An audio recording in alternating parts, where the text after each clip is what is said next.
جہاں کہیں کوئی غلط فرمائش، غلط خواہش اندر سے ابھرے گی، آپ اگر اچھی صحبت میں ہوں گے، نیکی میں لگے ہوں گے، تو آپ خود اس کو دبائیں گے، اس کو اتنا نہیں بڑھنے دیں گے کہ وہ آپ سے غلط کام کروائے۔ تو اسی لیے کہتے ہیں کہ اچھا کلام پڑھو، اچھی بات کرو، اچھوں کے ساتھ اٹھو بیٹھو، اچھے کام کرو، کیونکہ اس طرح تمہارے نفس کی غلط خواہشیں دبتی رہتی ہیں، اور جب وہ دب جائیں تو پھر آپ کے اندر روحانی کیفیت شروع ہو جاتی ہے، اور روحانی کیفیت آ جائے تو بیٹھے بیٹھے سارے جہان کی سیر ہو جاتی ہے۔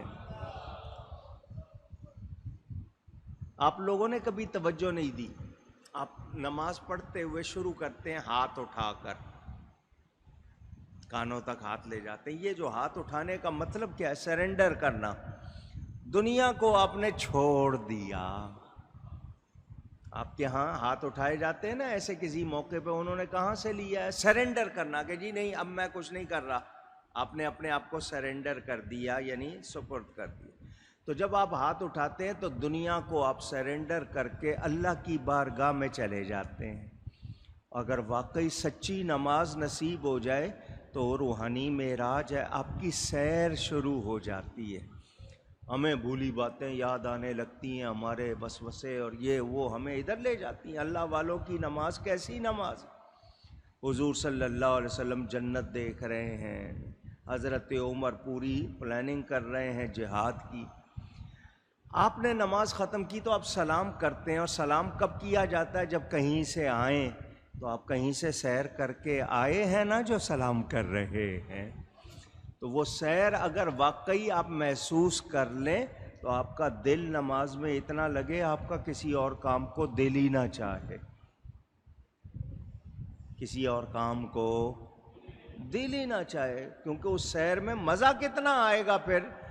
لیکن ہماری وہ حالت نہیں، کیوں کہ ہم نفس کے غلام بنے ہوئے ہیں۔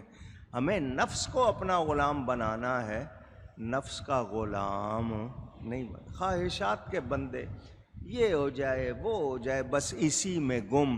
اور جو اللہ والے ہوتے ہیں وہ اس نفس کو مار کے اللہ کی رضا پر راضی ہو جاتے ہیں، پھر ان کی وہ ہر وقت سیر ہوتی ہے جو ہمیں نظر نہیں آتی۔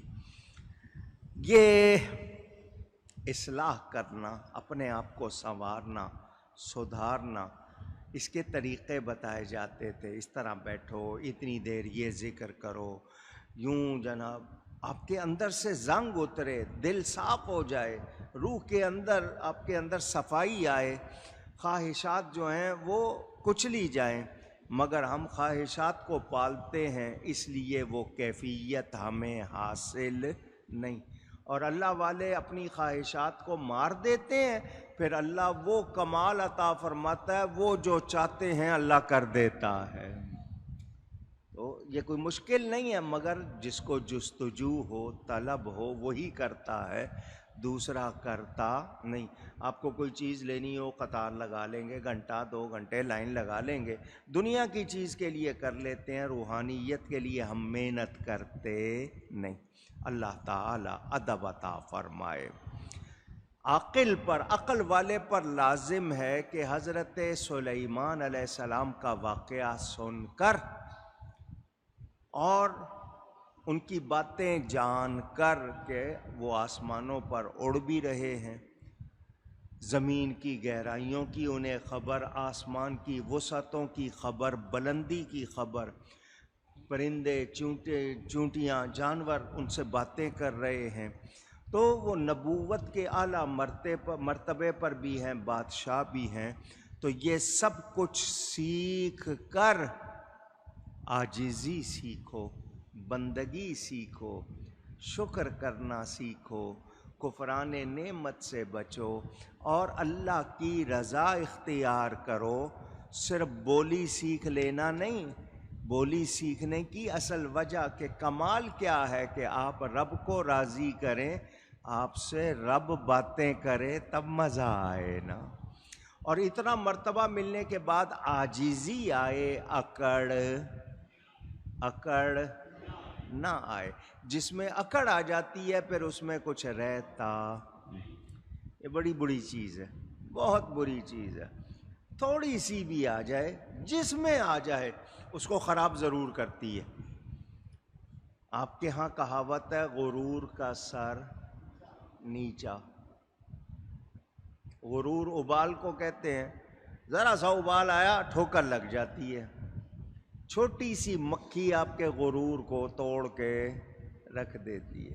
اکڑ نہیں، تکبر نہیں، عاجزی.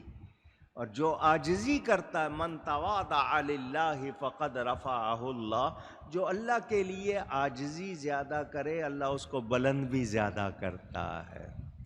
جس کو اونچا ہونا ہو عاجزی کرے. یہ جو مرشدوں کی بیعت کی جاتی ہے نا، یہ رسم نہیں ہے، کوئی لوگوں نے رسم بنا لیا. یہ اصل کیا تھا کہ ان سے وہ اخلاق سیکھنے تھے، ان کی صحبت میں بیٹھ کے وہ روحانیت حاصل کرنی تھی جو ہمیں انسانیت کے اعلیٰ مقام پر پہنچاتی ہے، جس سے ہم اللہ کے قریب ہوتے ہیں. آج کل رسم بن گئی، کہیں نذرانوں کی رسم، کہیں کو خاص وضاقتہ کی رسم. لیکن اصل کیا تھا کہ اندر کی دنیا میں نورانیت آ جائے، روحانیت آ جائے، اس دنیا کی بجائے اللہ سے پیار ہو جائے، اللہ کے قریب ہو جائے. تو جو ایسا کر لے پھر اس کی حالت دیکھو، پھر وہ کچھ اور ہو جاتا ہے. وہ کیا ہو جاتا ہے؟ اللہ کا وہ بندہ بن جاتا ہے جو اللہ کا پیارا ہوتا ہے، اللہ کی بارگاہ میں مقبول. پھر اللہ اس کی بات ٹالتا نہیں.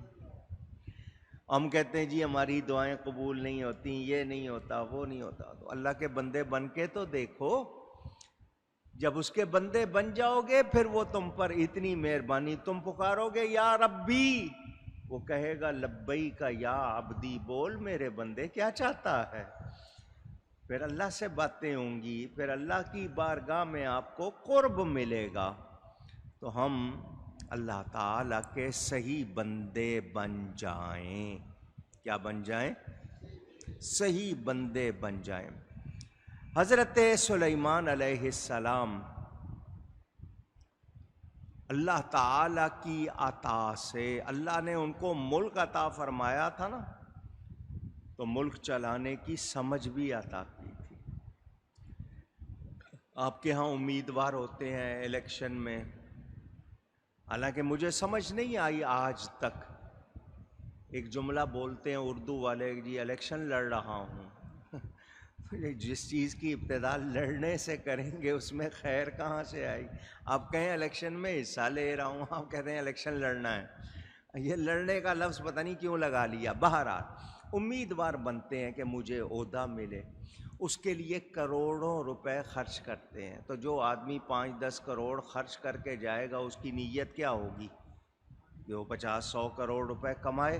تو اس کا مقصد خدمت نہیں، دنیا ہے نا، کہ مجھے نام بھی ملے گا، مجھے میرے کام نکلیں گے، میں لوگوں کے کام کروں گا، پیسے کماؤں گا. اس کا مقصد خدمت نہیں ہے. یہ جو بادشاہت کا تصور آ گیا کہ لوگوں پر حکومت کرنی ہے، یہ اصل میں خدمت ہوتی ہے.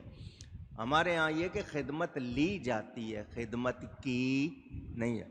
بادشاہ ہم سے خدمت لیتے ہیں، ان کو پالنے کے لیے ہمیں ٹیکس دینے، ہمیں محنت کرنی ہے، ہمیں سختیاں برداشت کرنی ہے کہ وہ مزے کر سکے. یہی ہے نا؟ الٹا معاملہ ہو گیا. ہونا یہ چاہیے تھا کہ وہ سختیاں برداشت کرتے تاکہ رعایا کو مزے ملتے، مگر الٹا معاملہ ہے. حضرت سلیمان علیہ السلام نے حکومت چلا کے بھی دکھائی، پرندوں پر بھی، جانوروں پر بھی، ہوا پر بھی. یہ میں نے کہا نا اس کی تفصیل میں سناؤں تو بڑا ٹائم لگ جائے، بہت لمبی باتیں ہو جائیں کہ جی. لیکن ایک بات یاد رکھنا، اللہ نہ چاہے تو آپ کچھ بھی کر سکتے، اور اللہ چاہے تو وہ آپ کو وہ شان عطا کر دے کہ آپ زمین پہ بیٹھے بیٹھے زمین کے سارے کناروں تک رسائی حاصل کر لے۔ وہ جو شیخ سعدی نے فرمایا نا، گہے بر تارے میں اعلیٰ نشینم، گہے بر پشت خود اپنی، گہے بر پشت پائے خود نہ بینم۔ وہ فرماتے ہیں شیخ سعدی کے شان کبھی یہ ہوتی ہے کہ زمین پر بیٹھے ہوئے میں عرش پر بیٹھا ہوا لگتا ہوں، او اونچا عرش تک نظر آ رہا ہے، ساری دنیا دیکھ رہا ہوں، اور کہیں یہ ہوتا ہے کہ اپنے پاؤں کی پشت بھی مجھے نظر، اوپر سیدھا کھڑا ہوں نا تو مجھے اپنے پاؤں کی پشت بھی نظر نہیں۔ تو اے بندے، اللہ تعالی کمال دے تو عاجزی کر، جھک جا، زیادہ سجدے کر، اور اگر چاہتا ہے کہ اللہ کا قرب پائے تو پھر اللہ کی رضا اختیار کر۔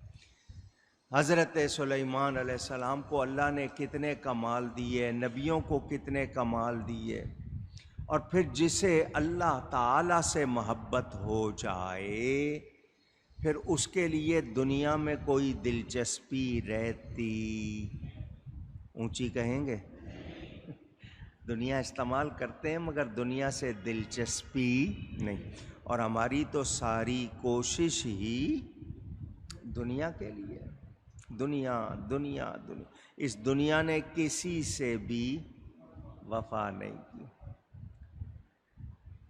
حضرت سلیمان علیہ السلام کے پاس ہدہد آیا، اس کا واقعہ بھی آپ کو سنا چکا۔ میں نے بہت ساری باتیں اس میں چھوڑی ہیں، ان کی تفصیل میں نہیں گیا۔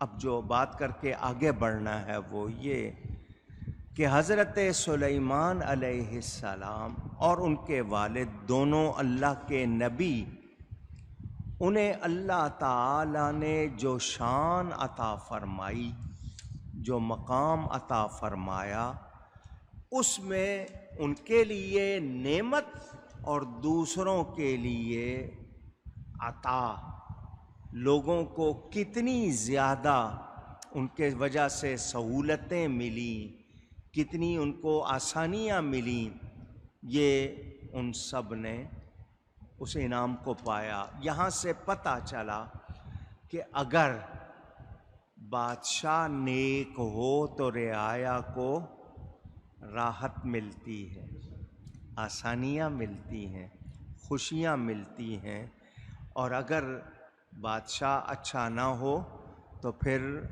عوام کے لیے بھی مشکلات ہوتی ہیں۔